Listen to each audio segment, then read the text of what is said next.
What's up, everybody? It's Lamar back again with HipHopCulture.tv. I'm here with Gene Culver. He's a licensing and publishing professional in the music business. And today, as usual, we're going to chop up some good game. So, Gene, tell us a little bit more about yourself. What's up, Lamar? Yeah, man. Hey, so I've been in the entertainment business off and on for probably 20 years at this point. I used to work with independent artists. My goal was to try to get them record deals, get them publishing deals. I would put them on stages, have them open for people, tell them what to wear. And you know, sometimes artists would wake up in the morning and decide they didn't want to do it anymore. And of course, I was also their executive producer, so I would spend the money to cover the cost for those outfits and to get them on those shows.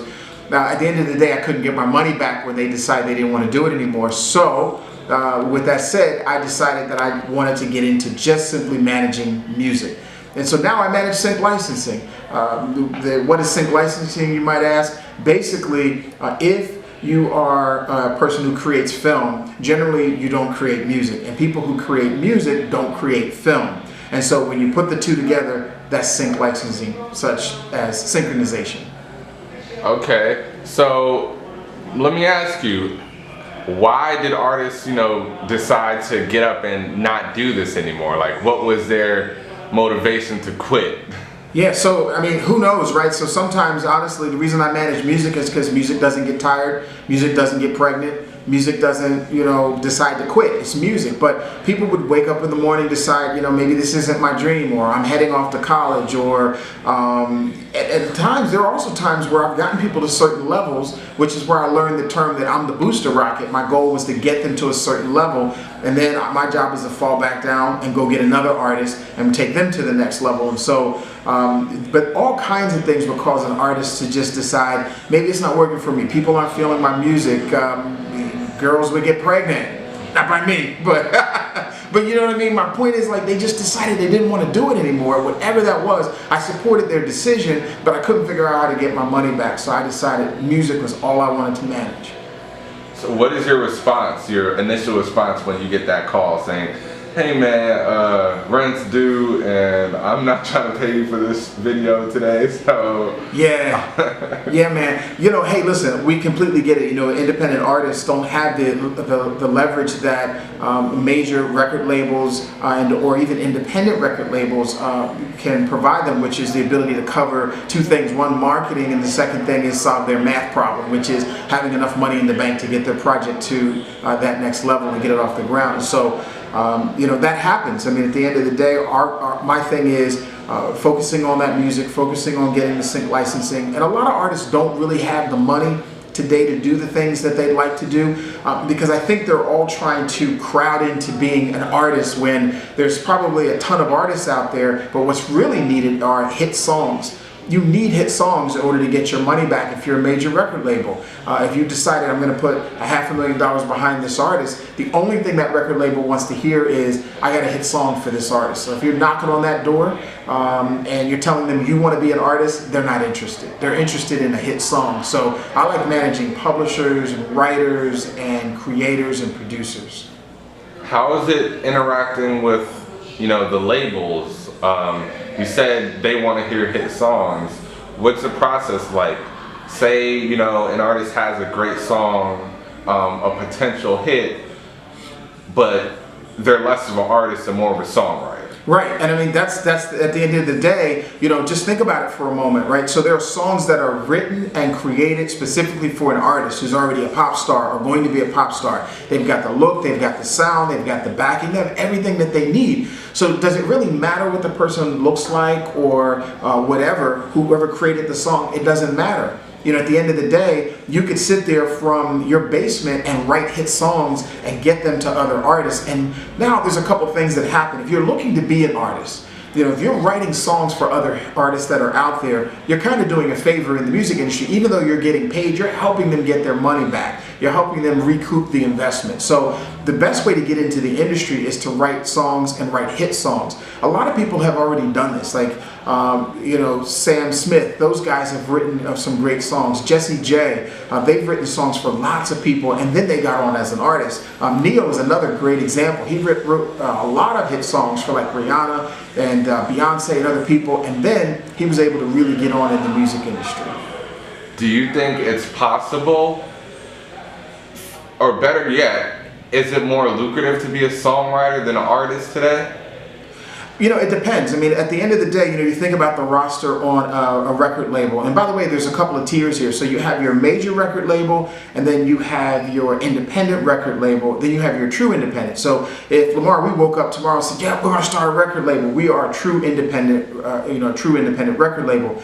But the independents are connected to and tethered to the major record labels. And so, but the number of artists that are out there is probably smaller. The number of hit songs and the number of people who can write songs, you know, that's much, much bigger. So I personally think that initially it's more lucrative to get your songs not only to artists through the A&R department, the artist and repertoire department, but it's more lucrative for you to get your music onto television and onto independent films and movies and commercials. Your music can go a lot further for you and help you to generate money while you're trying to build your entertainment career. So what's the money flow like when you're dealing with these TV shows and these film studios, etc.? Are these songwriters and producers getting paid up front, or is it something they have to wait on the back end for? Right, so there's two parts to this. And so there's a back end part. So if you're registered with a PRO, a public rights organization, you probably heard this 1,000 times. You have CSAC, you have ASCAP, you have BMI. Those are the guys who manage all of your public works. And then you have Sound Exchange. They manage the things that go online. And so you're online, through like Spotify, places like that. They collect what are called royalties. And those are usually paid on, those are most likely paid on the back end for most artists if they're registered with those organizations. But of course, if you're doing a project, they'll pay you up front. Now, it depends on where you go. Some people will give you $5,000 for a song and pay you royalties on the back end. Sometimes it can be $50,000 depending on how well that song is written and how great it fits for that movie and what they ultimately want. But if you're registered with your PRO and you get upfront money, it's a very, very lucrative business. So what do you say to the artists, songwriters, and producers that say, man, licensing ain't shit.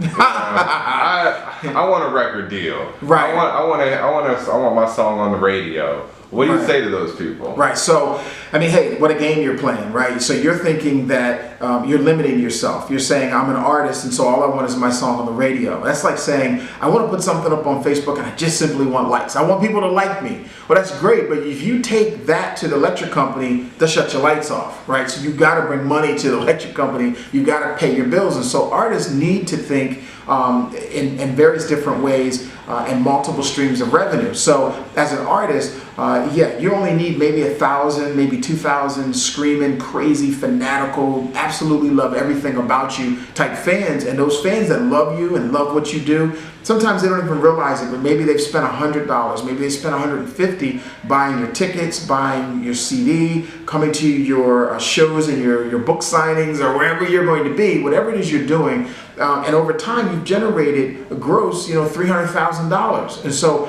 yeah, that's one way to be an artist. But, getting on the radio, if you listen to the radio today, you're going to hear that some of the music that's mixed in are new artists, but radio is advertising. Radio is a way to get your music out there. And so that costs money, and it just doesn't happen.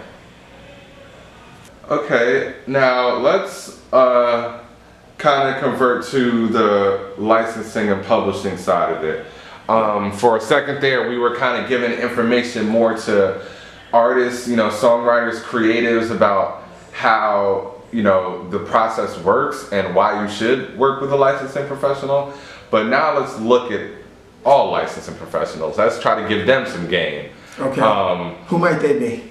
Somebody like myself. Say I wanna get my music on a TV show. I make music on the side. I produce on the side. Okay. If I want to get my music on a TV show, what's the process? So this is basically relationship based. Music supervisors, just so picture this for a moment, and this happens from time to time. You've heard of recalls in the supermarket, right? Yeah. Or on a specific product. And so what they know is where that product came from. So they might say that, in this particular bag of salad, there are croutons, and the croutons might have this. And so we're going to tell you to bring all that stuff back and we'll give you a refund. Well, in film, if a song is produced and accepted into the film, but the split sheets aren't taken care of, and we don't know where all the ingredients for that song came from, the music supervisor, now imagine this, it's out there, it's a film, it's doing well, someone's sitting in the theater going, yo, I wrote that song with such and such, I didn't get my credit. There's all kinds of issues that can happen. Lawsuits can roll up the line. And so music supervisors are very particular about who they work with. So yes, you could go to them as an individual, you could get a deal with them as an individual, but they tend to work with organizations and people that they already know and people that they trust and people that have worked with them in the past and done a great job. Now, would you say that's because with artists directly, they might not have all their stuff together, they might not have everything organized right, and it may be able to bite the music supervisors in the butt if they turn around and license this song? Yeah, man. You can even say something worse than but. Like, because they could lose their jobs. I mean, not only that, the film, there can be lawsuits flying everywhere. So there's all kinds of things that can happen. So they're very particular about who they work with. So the goal for us as a team is, we love working with music supervisors. Our goal is to vet all of the music. So what happens is, let's say we work with hundreds of independent producers, writers, and artists. So they'll send their music to us. So instead of the the music supervisor talking to hundreds of people, they can actually talk to us, and we'll make sure all the paperwork is in place. We have an established relationship. So when they tell us what they're looking for, we're going to go find the 3 or 4 songs and only present those with all the paperwork, all the files, everything that they need. And we know what they need based on that relationship and based on the type of song. Like right now, we're waiting for an HBO project to be greenlit, which I can't go into too many details. But when it's done, I'm actually going to be one of the music supervisors on that project. And so I get to sit in the room with the director and I get to watch the film. But I'm watching it, again, as I mentioned earlier, without music.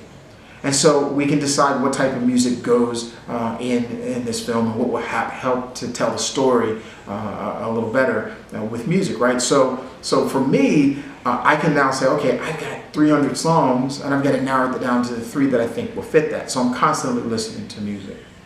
So for the artists and songwriters, as well as, the budding, licensing publishing professional, how do you select songs when you have 300 of a similar type of song, but you need to pick one?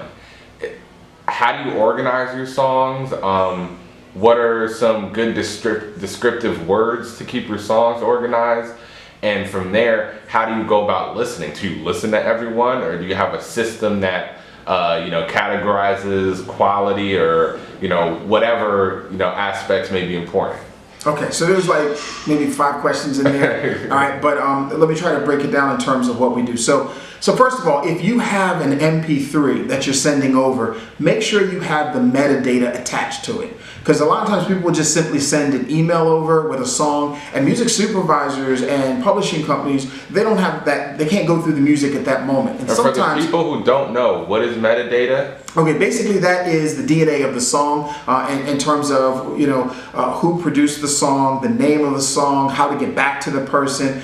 So when they click on it, when they bring it into a system or click on the music, it should, when they load it into a system, tell them more about the song. Because imagine you send an email over with an MP3 and no metadata, nothing about the song, just maybe the title. So now the song is there. Back in the day, I'm going to probably date myself a little bit, but when we had cassette tapes, we had to not only put the music, or even CD, not only put the music on the outside cover, but we had to write it on the cassette itself. Because you never know, it can be pushed down to an intern who hears a song and says, I love that, that's the perfect song. That's the group we should probably sign. And so they run in and they're like, what do you think about this? And the CEO says, I love it. Go get them.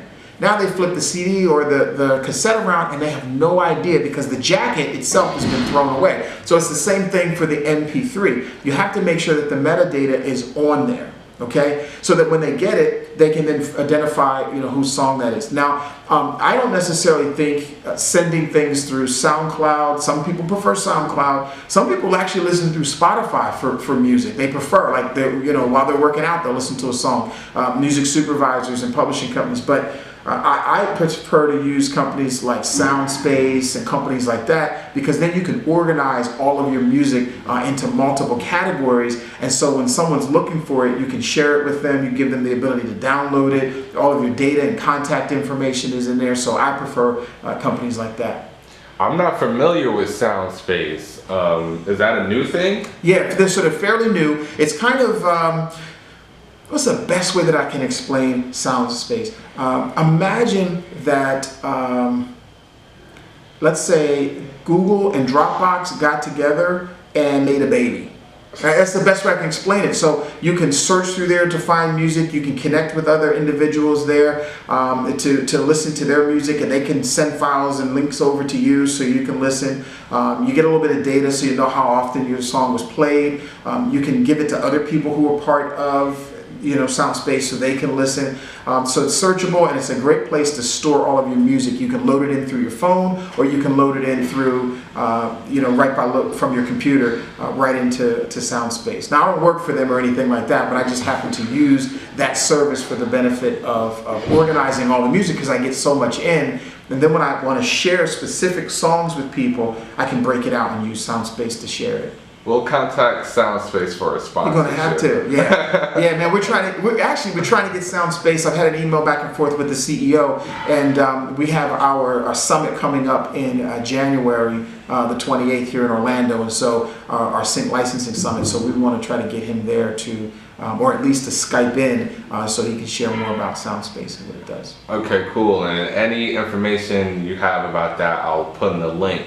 So when the people are watching the video, they can follow up about that. Cool, appreciate it. Well, speaking of Orlando, yeah, what is your opinion of the music scene, particularly hip hop, in Orlando? I love Orlando.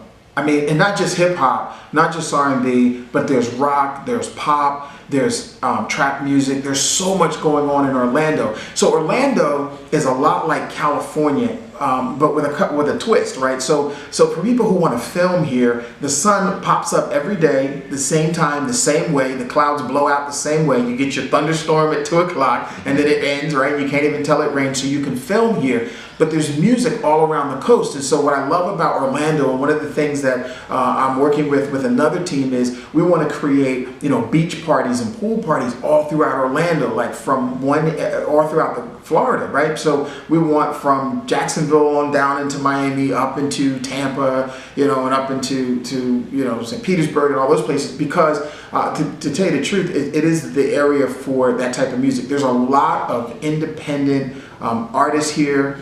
There's an open mic night almost every single night. Artists are performing. They're doing their thing, man. And and I know Atlanta's not far. I know Atlanta's right up 6 hours away. But at the end of the day, man, I think within the next 2 to 3 years, Orlando is going to be a major hub for music throughout the United States. And what about film? It's the home of Disneyland. Right. How come I don't see a lot of movies being produced here? And I could be wrong. Maybe I'm missing them. Yeah. What are your opinions about the film industry in Orlando? So, I mean, I just think that, at the end of the day, again, it was supposed to be this place, and I just think we have to make it a conducive place for people who want to create film. We have to make it a conducive place where they can come and they can film. Again, the weather's the same. It's just like California. That's why they film in California. They don't lose 2 days because it rained. Like if you were going to film in Philadelphia, or those are great places. A lot of amazing movies have come out of there, and even Atlanta. But for the most part, if it's going to rain, it's going to rain for 2 days. And if you need an outside scene, you can forget it, because it's just going to rain for 2 days, and you have to deal with that. Here in Florida, it rains for an hour or half an hour, and then it's sunny again. So I think that they just have to continue to make it an environment that's designed and that is built specifically for that option of making film here. What's the process in selecting a song? You say you got 300 songs to listen to. How do you even pick those 300? Right. Well, at the end of the day, I never turn down a song. I'm listening for everything. You just never know what's really going to pop. There was a song out not that long ago called Gundam Style. Do you remember it was this really like big thing and huge pop song? It was a huge pop song from overseas, and so then Apple came out with a commercial and they put that same type of music, and so basically I guess that's categorized under EDM or electronic dance music. But at the end of the day, you never know what's going to be the song that someone goes, I love that, that fits perfectly, let's do it. You just never know which one is actually going to be the song. So I don't turn down anything. I'm listening for everything. And when someone sends music over to me, if we're working together, I don't let that music sit there. I listen to everything that comes through. So you don't have any biases when it comes to music? None. I'm listening to rap, rock, hip hop, trap music, everything, reggae. I mean, I listen to everything that comes through, and the reason for that is simple. Listen, your money and my money, as you as an artist, me as a publishing company and sync licensing guy, I listen to everything because you never know what's going to pay that next bill, right? So that might be the song that takes off and explodes, and I prejudged it. So I listen to everything. But what I do make sure that I do is I narrow it down to what I think the music supervisor wants. And if they tell me, listen, send me 10 songs, I'll send them 10. 10 of the best, 10 that are already vetted, 10 that already have all the paperwork, all the files are there, everything that they need, and including lyrics too. A lot of people don't, they don't put their lyrics in, and you have to put the lyrics in because there's something called a cue sheet that's submitted. So whenever someone pushes a button on television to start the jukebox or something of that, that goes on to a cue sheet. And so they need to look at the lyrics to see what it is that's going to make sure the person is lip syncing properly. Also make sure that they know the lyrics before those lyrics go on television. And so they need the lyrics, right? So I make sure that we have everything in place before we submit those songs. Okay, I've got one more question, so we're running out of time here. We got all day, let's talk. In a perfect world. Yeah, right. What type of deals do you do before you select songs or even add them to your catalog? Do you like to work with, producers and songwriters exclusively? Are you open to just having songs in your catalog that can be licensed by other publishers, other, licensing guys? Or do you want to just work with their entire catalog completely exclusively? Right.